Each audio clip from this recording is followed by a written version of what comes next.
Ya, shalom saudara-saudaraku yang terkasih. Kita jumpa lagi di dalam Bible Study yang luar biasa ya, sederhana tapi luar biasa. The power of right believing. Kuasa ya, kuasa power Tuhan, artinya mujizat Tuhan, mujizat kreatif, supranatural, power ya, kekuatan dari percaya benar. Sama-sama yuk, kita nggak boleh lupa ya. Percaya yang benar pasti akan menghasilkan kehidupan yang benar ya, pasti menghasilkan kehidupan yang benar. Jadi kuncinya percaya benar, bukan melakukan ini atau tidak melakukan ini dan itu yang benar. Bukan ya, itu buah. Nanti kita lihat ya. Pasti berbuah. Kita datang apa adanya kepada Yesus, pasti berubah ya, pasti berubah. Karena kita datang kepada kasih karunia. Amin. Ya. Dan untuk hari-hari ini seperti tadi Pak Budi bilang, yaitu kita bersyukur sekali ya, kita memperoleh kabar yang luar biasa baiknya, yang membebaskan kita dari ketakutan, fear, guilt, rasa bersalah. Ya, rasa bersalah seringkali menghantui orang kan, karena kita ada salah aja gitu di masa lalu. Ya, seringkali mana kamu layak, kamu kan begini, kamu begini, atau iblis nggak pakai begitu lagi, pakai kata saya gitu, tapi sayanya yang ngomong orangnya. Saya adalah orang berdosa, saya orang pembohong, saya orang ini, saya begini, saya begitu. Ya, dia pakai itu tuh. Ya, itu kita belajar ininya ya. Kita dibebaskan juga dari rasa bersalah. Karena Yesus itu korban rasa bersalah juga. Guilt namanya, guilt offering tuh. Satu dari 5 korban di imamat. Ya, ini penting sekali. Ya, dan adiktif ya, kecanduan. Keterikatan, kegagalan, kejatuhan, kecanduan, siklus kekalahan. Nah, kita dibebaskan karena percaya benar. Ya, percaya benar. Jadi ini udah sampai bab yang kelima, bagian yang pertama ya, memandang diri kita seperti Tuhan memandang kita maksudnya. Wah, ini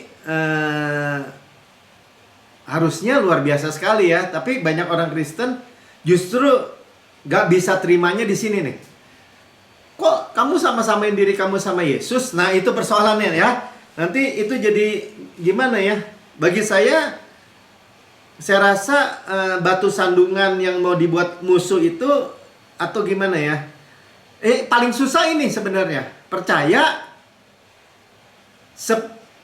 memandang diri kita seperti Tuhan memandang, dan Tuhan memandang Yesus gitu. Nah, itu kan paling susah tuh. Ya, ada orang bilang itu sombong, atau orang bilang sama-samain sama Tuhan gitu. Dan bagi dia itu, iblis bilang nggak mungkin ya, seolah-olah jadi rendah hati gitu. Oh, nggak bisa, masa lu sama-samain diri lu sama Yesus? Nah, itu kayak rendah hati ya, karena masih gagal. Mana bisa. Tapi sebenarnya saya akan pelan-pelan ini seolah-olah pengulangan ya, tapi bukan seolah-olah. Memang kita terus makan sampai benar-benar ngelotok ya dalam diri kita. Pertukaran di kayu salib gitu. Dosa kita ditimpa kepada Yesus. Dia tidak kenal dosa, tidak berbuat dosa, telah dijadikan dosa. Telah dijadikan dosa karena kita. Udah jelas ayatnya ya. 2 Korintus 5 ayat 21. Pertukaran kan? Kebenaran dia menjadi kebenaran kita. Kebenaran hadiah. Jadi ketika kita percaya pertukaran itu di kayu salib, kita satu tuh saudara. Sama-sama katakan satu. Bukan kata saya, kata firman Tuhan. Dosanya dosa saya, kebenarannya kebenaran Yesus. Satu kita, sama-sama katakan satu. Ya, jadi tapi kalau orang nggak mau percaya dan nggak pernah dengar, nggak pernah belajar yang seperti ini, hari-hari ini benar-benar ketakutan.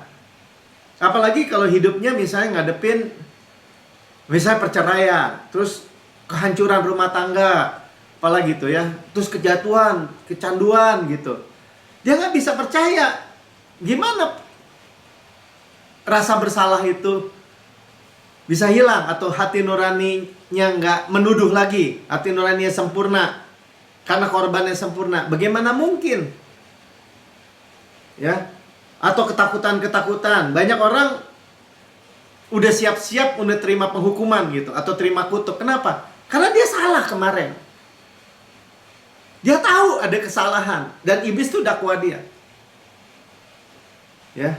Jadi mengharapkan yang buruk gitu. Kalau terjadi yang buruk, ya emang wajar lah. Tak bertuai Pak Melki. Atau dia merasa gue lebih benar dari orang lain gitu, atau seperti hal-hal begitu. Jadi tapi selalu fokusnya ke diri sendiri. Ya. Jadi ini pelan-pelan ya, pelan-pelan. Saya mau bacakan aja dulu apa yang diceritakan oleh penulis dari bab yang kelima ini tentang namanya si Ron ini ya. Saya baca ya. Tim saya, kata Pak Sophia, menerima email yang sangat inspiratif dari Ron, yang namanya si Ron, salah satu mitra pelayanan utama kami. Ron mengisahkan dirinya memiliki sahabat karib bernama Tyler. Ada temannya di sekolah dasar. Tyler berasal dari keluarga Kristen yang baik, mahir berolahraga, menjalani kehidupan yang diimpikan semua orang Amerika. Jadi dia ideal sekali nih Tyler.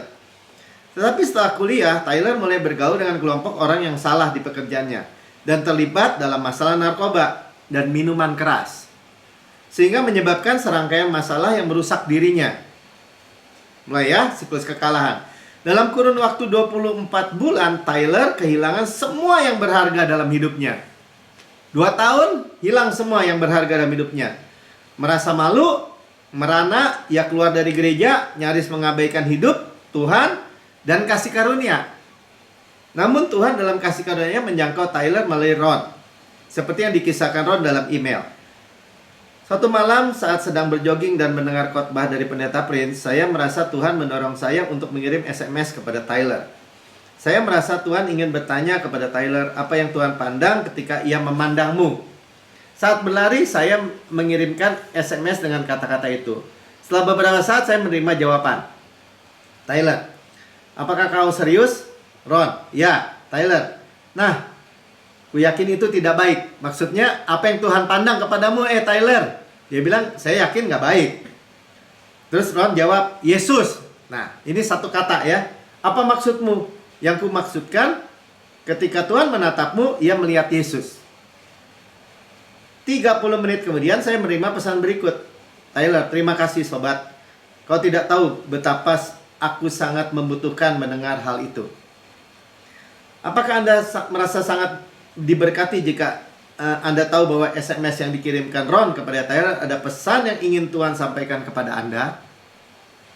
Jadi kalau ditanya, apapun keadaan saudara saat ini, dengan segala, jadi gini ya, saya selalu bilang, Tuhan itu sempurna mengenal saudara. Dengan segala kekurangan, dengan segala hal, kegagalan kita. Dan dia sempurna mengasihi kita. Tetap sempurna mengasihi kita. Saya yakin bahwa seperti Tyler, beribu-ribu orang beriman menjalani hidup dengan mempercayai Tuhan itu bergantung pada tindakan-tindakan mereka sendiri. Itu yang umum. Makanya selalu dalam siklus ketakutan, siklus rasa bersalah, siklus kegagalan, kecanduan. Ya, jadi banyak orang sungguh percaya bahwa Tuhan merasa malu kepada mereka karena kesalahan dan kegagalan mereka. Mereka mungkin belum mendengar atau melupakan bahwa Yesus tidak hanya menebus dosa-dosa kita, tetapi ia juga menghapus seluruh rasa malu kita. Tadi guilt ya, atau shame, rasa malu. Entah kapan atau bagaimana, tetapi kita tidak lagi melihat kasih karunia Tuhan yang berlimpah-limpah. Kita tidak menyadari betapa besarnya kasih karunia-Nya. Nah, ini ya. Ini yang diserang sama iblis itu kita mulai dari Roma 5 ayat 20. Nah, dengar baik-baik ya. Udah, ini yang di awal-awal yang kita tahu waktu gereja atau mulai kita menerima kasih karunia, iblis langsung serang pakai ini. Ya, maksudnya pakai yang kita bisa jawab dengan ini sebenarnya. Roma 5 ayat 20 ya. Tetapi hukum Taurat ditambahkan supaya pelanggaran menjadi semakin banyak. Sebenarnya jelas ya, hukum Taurat itu ditambahkan supaya pelanggaran semakin banyak. Ya, dan di mana dosa bertambah banyak, di sana kasih karunia menjadi berlimpah-limpah. Berlimpah-limpah itu Yunani ya hyperperisio, ya hyper grace, ya kasih karunia berlimpah-limpah hyper, ya atau superabound berlimpah-limpah. Nah kita sekali lagi pelan-pelan ya. Hukum Taurat ditambahkan. Nah, saya jadi ingat nih kemarin kan lagi rame tuh di YouTube siapa tuh yang pembawa acara Indonesian Idol ya, saya nggak sebut namanya lah ya.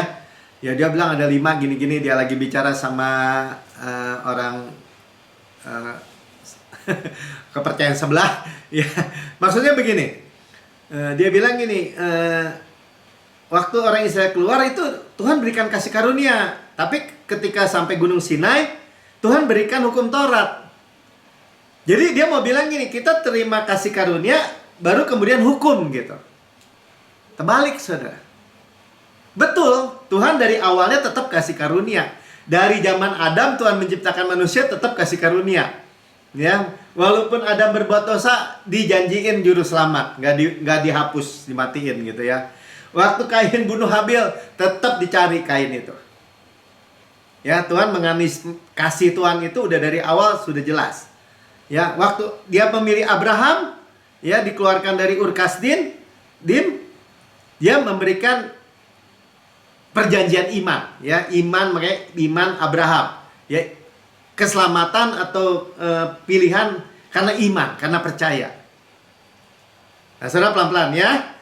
Jadi karena orang Israel meminta, ya hukum Taurat. Jangan perhitungkan berkatmu itu karena kebaikanmu aja Tuhan, tapi karena kebaikan kami. Ya, di dalam Keluaran 19 ayat 8 sampai 9 tuh. Ko aser deber Adonai na ase. Ya, kita nggak usah buka ya. Ko aser deber Adonai na ase itu apa? Tuhan, segala yang kau perintahkan pasti kami dapat lakukan. Padahal Tuhan lagi bicara memang kasih karunia, betul. Tapi belum sampai Yesus datang. Nah, maksud saya gitu. Ya, jadi hukum Taurat diberikan ketika itu mereka mengetahui bahwa mereka orang berdosa, bahwa mereka gagal. Ya. Tapi sebenarnya dari awal memang Tuhan mau kasih karunia. Nah, setelah hukum Taurat ketika manusia tahu bahwa mereka itu orang berdosa yang bangkrut, kalau dikasih hukumnya Tuhan, nggak bisa. Ya, itu hanya cermin yang untuk memperlihatkan kesalahan. Tapi cermin itu nggak bisa menghapus kesalahan atau dosa kita. Ya, harusnya semua orang Israel itu melihatnya begini. Benar kami nggak sanggup. Makanya ketika Yesus datang kepada orang Israel, harusnya mereka menerima Yesus, Mesias. Ya, nah Yesus mati dan bangkit buat kita, mati, bangkit dan naik ke surga sebagai pribadi kasih karunia. Ya, jadi sederhananya gitu. Saudara tangkap aja secara roh. Kenapa hukum Taurat itu diberikan? Kalau kata firman Tuhan ya, kalau nggak ada gini, jangan berdusta gitu misalnya, atau jangan mencuri. Kalau nggak ada hukum itu dia nggak tahu dong. Saya nggak salah apa-apa. Saya nggak tahu, nggak ada hukumnya, nggak berdosa dong. Ya. Tapi makanya dikatakan di sini Roma 5 ayat 20, ketika hukum Taurat diberikan, ya pelanggaran menjadi semakin banyak. Mereka tahu mereka orang berdosa. Nah, kemudian ketika orang sadar bahwa mereka orang berdosa yang bangkrut, yang membutuhkan juru selamat, nah itulah kasih karunia diberikan. Itulah Yesus. Jadi saudara gini maksud saya. Saudara terus terima tentang kasih karunia, ya, yang lebar, panjang, tinggi, dalamnya tidak terukur, yang gak ada batasnya. Hyperperisio, berlimpah-limpah. Ya, jadi kalau dosa itu bertambah-tambah, kasih karunia lebih tinggi lagi. Jangan mau dilepas, saudara. Ya, amin. Jangan mau dilepas. Bukan bukan kasih karunia yang izin berbuat dosa. Bukan kasih karunia yang justru membuat orang manusia itu jadi berperilaku buruk. Bukan. Jelas firman Tuhan bilang di mana hukum Taurat diberikan, ya, ditambahkan, diberikan, dosa bertambah. Satu ayat lagi, ya, supaya jelas. 1 Korintus 15 ayat 56. Sengat maut ialah dosa. Jadi akibat dosa maut, mati. Tapi kuasa dosa ialah hukum Taurat. Jadi sebenarnya ayat ini jelas ya. Kita nggak mau digoyahkan sama sekali kalau orang bilang gini, ngajarin kasih karunia overdosis tuh, sesat orang. Saudara, itulah yang diajarkan iblis sebenarnya. Ya, ajaran-ajaran dari jurang neraka tuh. Supaya apa? Supaya orang itu justru siklus kekalahan atau dosa itu menguasai lagi. Kenapa? Karena jatuh dari kasih karunia kembali ke hukum Taurat, nggak ada pilihan lain. Kuasa dosa, power udah jelas dari dosa ialah hukum Taurat. Makanya Rasul Paulus bilang, ketika hukum nggak ada, aku nggak tahu ada yang namanya dosa. Ya, jadi saudara, bukan kasih karunia. Kasih karunia justru antidot dosa, ya. Kita udah tahu tuh, Roma 6 ayat 14 ya, bahwa dosa tidak berkuasa kalau kita tidak di bawah hukum Taurat, tetapi di bawah kasih karunia. Tidak berkuasa. Jelas ya. Jadi ini ada orang jangan dipisahin tuh hukum Taurat sama kasih karunia satu. Bukan kita yang pisahin, atau saya atau Pastor Fritz. Tuhan yang menunjukkan dua kutub yang berbeda. Yang satu gunung Sinai, yang satu gunung Sion, yang satu Musa, yang satu Yesus. Jadi saudara jangan digentarkan sama sekali. Tenang aja ya. Tenang aja. Ya, dan Yesus bukan hanya menebus segala dosa kita, tapi dia menebus tadi ya, rasa malu kita. Kalau saudara masih menerima penghukuman atau tuntutan di bawah hukum Taurat, udah pasti kita gagal kok. Dan pasti dikatakan surat tuduhan yang iblis pegang itu ya menuduh kita. Mana bisa nggak takut ngadepin dunia ini? Makanya takut. Akhirnya gelap gitu. Akhirnya nggak bisa lihat lagi nih terang ini. Kalau kita masuk di dalam terang ini akan menyingkapkan banyak hal lain gitu. Terang itu akan menerangi banyak hal yang lain. Amin. Ya. Tadi dikatakan si Ron bilang kepada Tyler, kalau Tuhan lihat kamu, dia lihat Yesus. Itu poinnya. Ya, makanya kita tadi ini basic ya. Kita dengan mantap bilang ini, as he is so are we in this world. Sebagaimana di surga, demikian saya di bumi sekarang ini. Kalau hukum Taurat nggak bisa begitu, saudara. Yang ada adalah jika kamu benar, kamu diberkati. Kalau kamu salah, kamu dihukum. Dan manusia pasti salah, pasti gagal. Atau kamu salah atau kamu gagal, pasti dikena kutuk, penghukuman. Ya, jadi itu sistem yang tidak sempurna. Saudara, sekali lagi, ya, mungkin kita udah sering dengar. Ya, saya waktu siapkan ini juga Roh Kudus ingatkan gitu.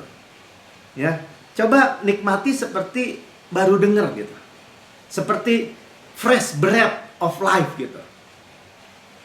Ya. Saya ingat sampai Tuhan bilang ini, kemarin kamu makan mie ya? Iya, saya cari tuh di Bandung kan ada yang mie tarik itu tau saudara ya. Mie karet, mie tarik. Kemarin saya ke BC, saya cari mana ya? Wah, tutup. Pas di situ ada. Ya, saya makan sama Bu Lili. Ya. Udah pernah makan makan saya. Mie tarik itu udah pernah makan. Tapi karena udah lama, ya kemarin pas makan enak bener ya. Waduh, enak nih. Ya kan, sampai apa ya pokoknya enak aja. Nah, poinnya apalagi mana saudara ya, mana surgawi, roti hidup fresh. Saudara, sebenarnya ketika saudara dan saya makin menerima, semakin ngelotok dalam hidup kita, kita semakin gak ada takut, saudara. Amin. Ya, Ibrani 8 ayat 7. Sebab sekiranya perjanjian yang pertama itu tidak bercacat, yang bilang cacat bukan Pastor Prince atau Melki. Firman Tuhan bilang sekiranya perjanjian yang pertama, perjanjian hukum Taurat, covenant ya, ikatan perjanjian lama.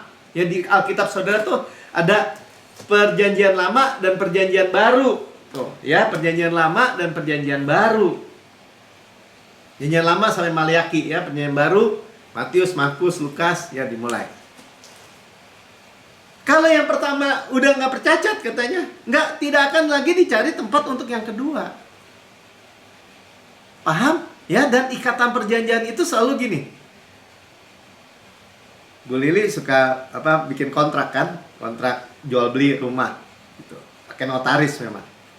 Ya kalau perjanjiannya dirubah, misalnya saudara punya perjanjian pertama, bikin perjanjian gini. Kemudian rubah pakai notaris lagi berubah gini. Yang berlaku yang terakhir, saudara. Otomatis yang pertama kadaluarsa. Ya. Jadi Tuhan sendiri yang menemukan cacatnya tadi, kesalahan dalam perjanjian lama. Wah, selalu kan orang bilang, wah tuh orang-orang hyper grace tuh sesat tuh. Bilang hukum Taurat tuh cacat atau buruk. Enggak, saudara. Yang buruk kita.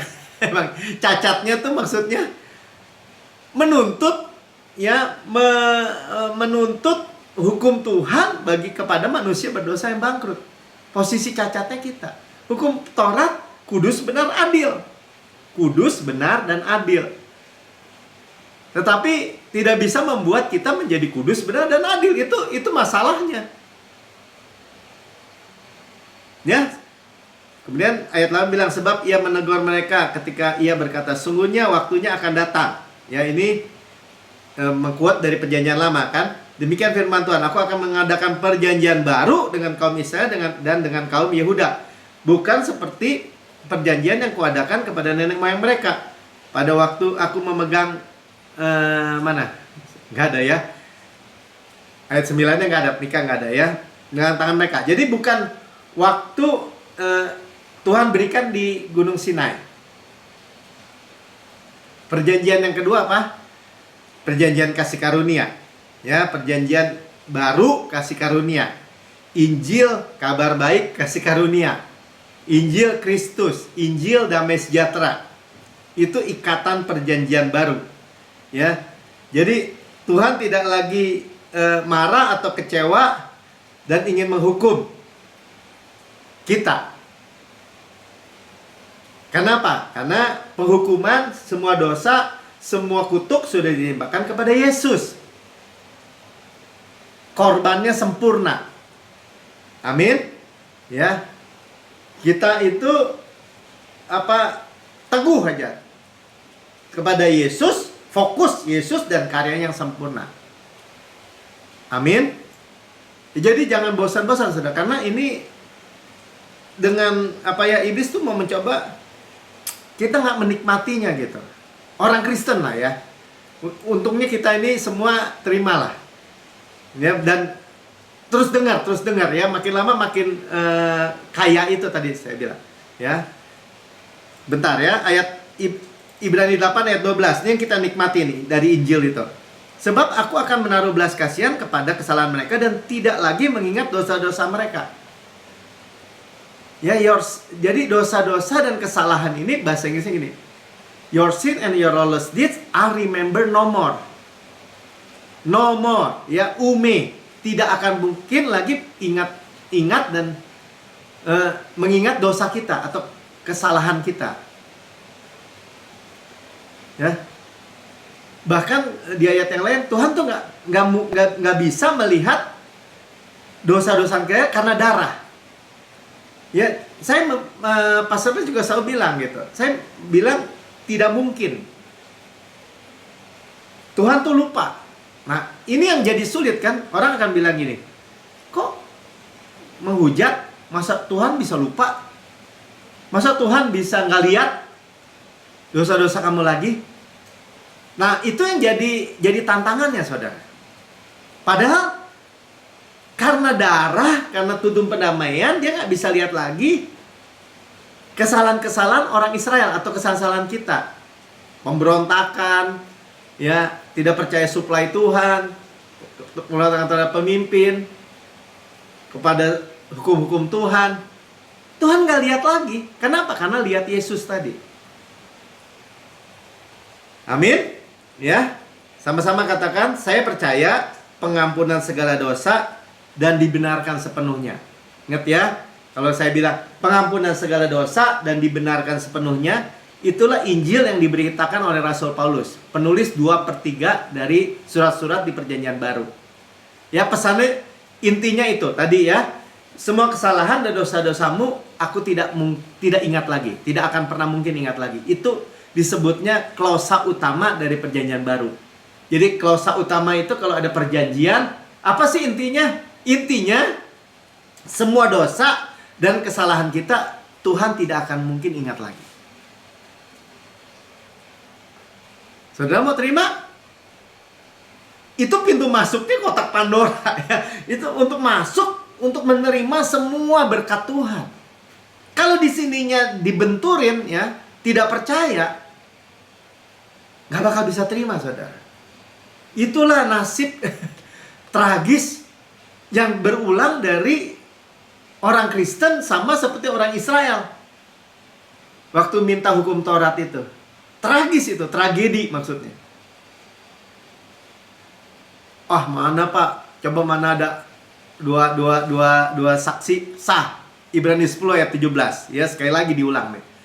Aku tidak lagi, ume itu ya, mengingat dosa-dosa dan kesalahan mereka. Ume itu double negatif. Sama-sama katakan double negatif. Tidak akan pernah mungkin ingat. Jadi emang gak ada poinnya, saudara, kalau ingat-ingatin dosa saudara kepada Tuhan, kepada Bapa kita. Bukan gak boleh minta ampun, saudara, ya, atau minta maaf kalau salah. Menceritakan kegagalan kita, kekurangan kita. Tuhan, saya gak sanggup, tapi Engkau sanggup. Prihatin Tuhan, Tuhan saya mau diubah dari dalam keluar. Itu boleh, tapi bukan untuk diampuni, karena sudah, saudara. Karena Tuhan tidak ingat lagi dosa-dosa dan kesalahan kita. Jangan biarkan iblis pakai surat hutang itu, surat tuntutan itu menuduh saudara. Saya udah berjumpa dengan orang-orang yang banyak umurnya, yang udah tua. Itu hidupnya penuh dengan dakwaan, tuntutan, rasa bersalah. Ya kan harus gitu, Pak. Kalau orang salah mesti tahu tuh dia rasa salah. Mesti tahu dia. Padahal semua orang salah, berdosa, saudara. Berapa banyak mungkin yang saudara kenal orang-orang yang sudah banyak umurnya, hidup dengan merana, dengan penuh penyesalan, dengan penuh tuduhan, penuh dakwaan. Makanya nggak heran mukanya seperti pepaya Bangkok gitu ya, Thailand gitu, panjang, asem. Dan saudara, saya nggak mau tahu kalau saudara percaya Yesus dibawa kasih karunia. Saudara mau umur berapa? Hidup saudara penuh dengan sukacita, dimudahkan lagi. Kenapa? Saudara nggak ada tuduhan. Bapak ngajarin, Bapak nggak punya dosa. Bukan. Saya tidak lagi dihukum, gitu ya. Tidak ada lagi penghukuman, saya dalam Kristus. Tuhan melupakan dosa dan kesalahan kita. Segala dosa saya, masa lalu, masa kini, masa depan, selama-lamanya sudah dihapus. Tuhan tidak mungkin pernah ingat lagi. Bukan arogan perkataan itu ya. Kita menyadari karya Yesus.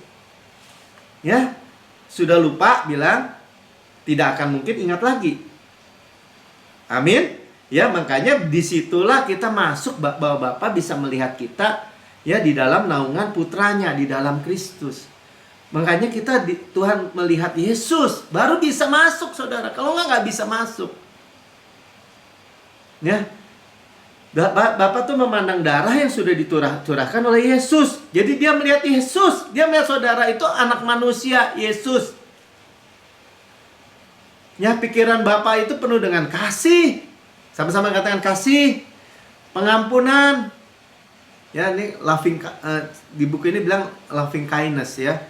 Kasih, kemurahan, ya kebaikan lah. Kasih aja. Ya, pengampunan, berkat. Sama-sama katakan berkat. Ya, dan kemurahan, favor. Hanya itu dalam pikiran Tuhan. Baru masuk, saudara. Baru kita bisa menerima itu semua. Jadi ketika orang Kristen yang mestinya menerima itu semua, akhirnya ditipu oleh ajaran-ajaran tradisi, turun-temurun. Dari mafia-mafia agama, kalau di dalam buku Destin Turian dibilang. Dan ya nggak menghargai betapa yang sudah Tuhan bisa bayar. Itu darah itu udah harga yang tertinggi, harga yang termahal dibayar di kayu salib. Ya, kita mau terima nggak bahwa kita dikasihi tanpa syarat? Ya, makanya disebut hyper grace. Ya, tapi jangan mau diplesetin istilah ini seolah-olah istilah untuk mencela ya, overdosis gitu. Overdosis udah kayak kecanduan narkoba gitu. Ya beberapa teman juga bilang gini, emangnya lu bisa ukur kasihnya Tuhan? Lebar, panjang, tinggi, dalamnya keukur. Ya, masih bisa bilang kasih karunia itu ada batasnya. Kalau ada batasnya, bukan Tuhan, bukan Allah yang kasih, itu yang saya percaya. Tuhan saya adalah kasih, nggak ada batasnya kasihnya. Ya, makanya dia mengasihi kita seolah bikin skandal katanya, skandalous grace. Ya, orang berdosa nggak layak. Ya, emang nggak layak. Yang layak Yesus. Tapi karena saudara nggak layak, karena saudara gagal, saudara qualified. Bingung, Pak. Gimana saya gagal, saya nggak layak, tapi saya qualified? Ya karena Tuhan Yesus datang untuk orang berdosa. Itu aja jawabannya. Supaya dibenarkan, dipisahkan, dikuduskan. Enak dong bikin dosa. Yang bilang dosa enak tuh siapa? Justru dosa itu nggak ada yang enak. Justru kasih karunia inilah yang kita dari kemarin baca tuh, yang membebaskan kita termasuk kepada dari siklus kekalahan, kecanduan juga. Ya, percaya pertukaran ya.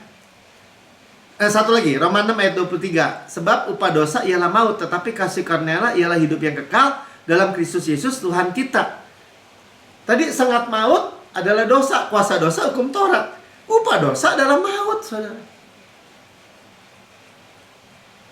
Ya kan, ada dosa yang membawa maut. Dosa aja, saudara. Ya, saya lagi siap juga bayangin gitu, kalau saudara punya susu satu galon gitu. Ya, saya kasih cyanida, tetesin sedikit tuh boleh ya. Ditetesin, saudara masih mau minum nggak? Enggak, saudara. Ya karena nilai setitik rusak susu sebelah anak katanya. Ya jadi nggak ada setitik dosa pun. Kalau masih ada setitik dosa yang belum ditebus oleh Tuhan, oleh darah Yesus, ketinggalan gitu. Dia tidak bisa dibangkitkan, saudara. Justru dia bangkit dengan powerful. Ya, itulah kasih karunia Allah yang memberikan kepada kita zoe, hidup yang kekal. Makanya bukan kita ngotot gitu ya, ngotot maksudnya ngotot. Ada orang pikir, ini orang udah sesat ngotot lagi. Digitu-gituin saudara-saudara terus lemes gitu. Jangan, saudara. Jangan mau tahu. Ya percaya aja ada pertukaran ilahi. Nih ya, Yohanes 3 ayat 14-15 dengan cepat ya. Dan sama seperti Musa meninggikan ular di padang gurun, demikian juga anak manusia harus ditinggikan. Barang siapa pandang, waktu Musa di padang gurun, orang Israel memberontak, ngata-ngatain mana yang dari Tuhan, suplai dari Tuhan, dibilang makanan hambar. Tuhan angkat perlindungannya, ular yang ada di padang gurun mulai memagut, banyak yang mati. Tuhan bilang, buat tiang dan ular tembaga tinggikan. Ini gambaran Yesus. Ya, dia menjadi kutuk tuh karena kita. Menjadi dosa karena kita. Ular tembaga. Ya. Sampai begitu gambarannya. Ya, supaya setiap orang percaya kepadanya beroleh hidup yang kekal. Sekali lagi saudara, pilihannya ini hidup dan mati. Kalau orang bilang gini, ya saya percaya, tapi itu nggak percaya saudara. Kalau udah pakai tapi, hati-hati, nggak percaya. Kehidupan kekalnya hilang saudara. Mana bisa sih keselamatan kekal? Bisa hilang, tahu nggak? Itu nggak percaya beroleh hidup yang kekal, itu nggak percaya. Dia mau ngomong apa, kita bilang dia nggak percaya. Kalau dia bilang keselamatan bisa hilang, dia sama aja bilang bahwa darah Yesus itu nggak kekal. Bahwa penebusan Yesus itu bercacat. Mana yang meninggikan Yesus? Saudara yang percaya bahwa keselamatan kekal, atau orang yang percaya keselamatan bisa hilang? Sama aja menghina korbannya, pembayarannya saudara. Paham? Ya karena bukan ketaatan kita, bukan kepatuhan kita, atau kesalehan kita sendiri yang membuat kita meraih hidup yang kekal. Dan di dalam hidup yang kekal, Zoe, ya, keselamatan, soteria, itu termasuk segala aspek. Ya pokoknya nggak bisa. Termasuk penghukuman, masih dihukum. Masih dihukum. Tuhan masih murka. Tuhan masih kasih kemarin gempa, ya itu dari Tuhan tuh, penghukuman. Ya, gempa, pandemi. Padahal itu tanda-tanda di akhir zaman. Buat kita lihat, iya benar, kejadian. Ya, supaya apa? Supaya saudara tahu pasti juga, saya diproteksi. Saya ditebus dari kerusakan, saya ditebus dari pandemi, saya ditebus dari kemiskinan, saya ditebus dari gempa, dari semua bencana. Kita bilang ini, amin Tuhan. Pak Marki, nanti kalau ngomong gitu, nanti kalau orang Kristen kena ini, kecewa loh. Ya justru itulah masalahnya, nggak percaya.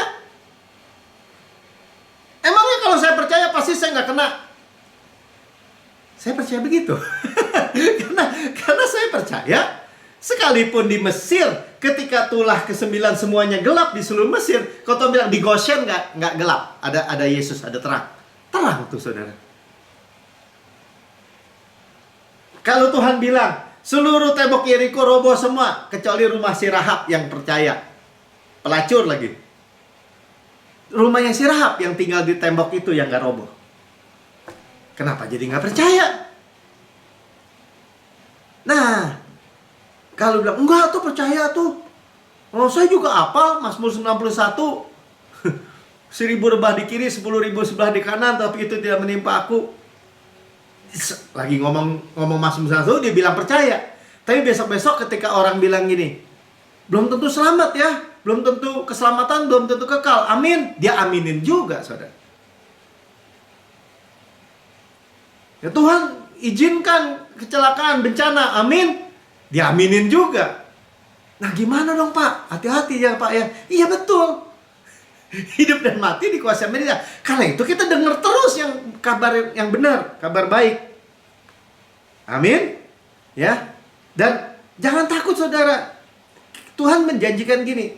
Kita datang apa adanya, mungkin buruk, mungkin datang dengan semua siklus kekalahan masa lalu kita, nggak tetap sama saudara. Kita menghasilkan buah. Nah bagian terakhir nih, jaminan ya, jaminan untuk terima kebenaran hadiah itu untuk berbuah. Filipi 1 ayat 11. Penuh dengan buah kebenaran yang dikerjakan oleh Yesus Kristus. Jangan sampai salah. Orang Kristus harus berbuah. Ranting gak bisa apa-apa dari dirinya sendiri. Tetapi kalau kita percaya kasih karunia, kita tuh melekat pada pokok.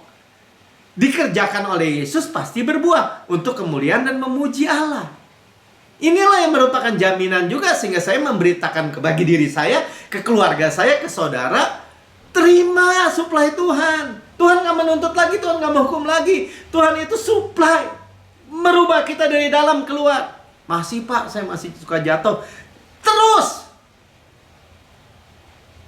justru lah dalam keadaan kita gagal, Tuhan tetap mengasihi kita. Buah-buah kebenaran, kesalehan, karakter-karakter moral juga. Makanya orang surprise. Tuh orang sangat sangat saleh loh. Dia sangat sungguh-sungguh loh. Kok rumah tangganya berantakan ya? Tuh pendeta tuh. Wah, dia sungguh-sungguh puasa doa gini. Kok hancur ya anak-anaknya? Bingung. Terus mereka cuma jawab gini. Ya itu salib mereka. Bener kan Pak Melki? Nggak bener. Saya selalu bilang, saudara jangan mau pikul salib. Salib saudara sudah dipikul Yesus, sudah sempurna, selesai. Berarti menentang Tuhan dong. Kan Tuhan yang suruh pikul salib, sangkal diri. Ya itu kan sebelum salib. Kemudian salib saudara itu, saudara manusia itu dipikul oleh Yesus. Dia yang menyangkal diri, Allah menjadi manusia. Dia yang sempurna mengasihi Bapa kita. Dengan segenap hati, dengan segenap jiwa, dengan segenap kekuatan. Kita hanya menerima. Praktis sekali saudara. Memang paradoks ya. Nih, tapi ini gimana Pak? 2 Petrus 1 ayat 5. Justru karena itu kamu harus dengan sungguh-sungguh berusaha kan katanya, untuk menambah kepada imanmu kebajikan, dan kepada kebajikan pengetahuan, dan kepada pengetahuan penguasaan diri, kepada penguasaan diri ketekunan, kepada ketekunan kesalehan. Tuh ada kesalehan kan? Dan kepada kesalehan kasih akan saudara-saudara, dan kepada kasih akan saudara, kasih akan semua orang. Semua tuh jenis-jenis karakter yang luar biasa ya. Iman, kebajikan, pengetahuan, kasih, dan terusnya.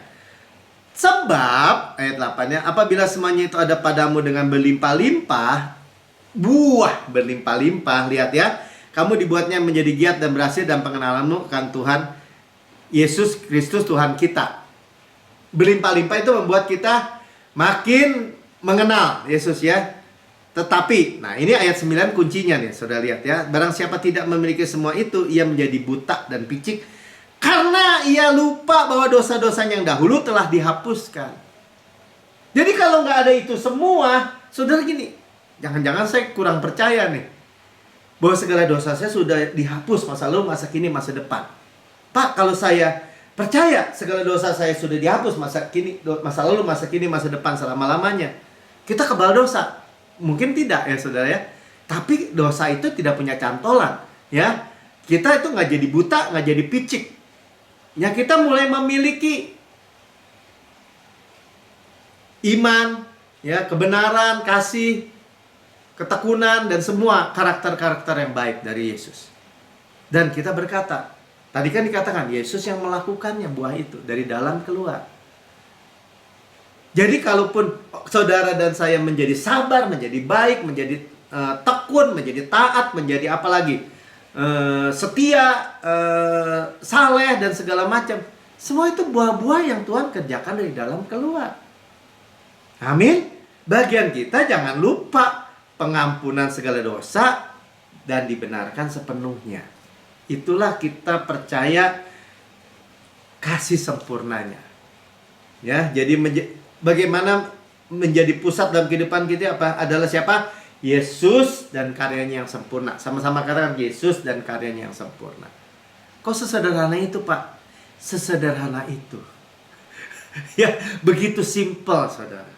Hidup saudara akan berubah sama sekali. Amin. Ya, saudara yang mendengar di rekaman YouTube, ya saudara berkata, saya mau hidup hidup dalam kabar baik itu. Tapi saya belum pernah menerima Yesus sebagai Tuhan dan Juru Selamat pribadi.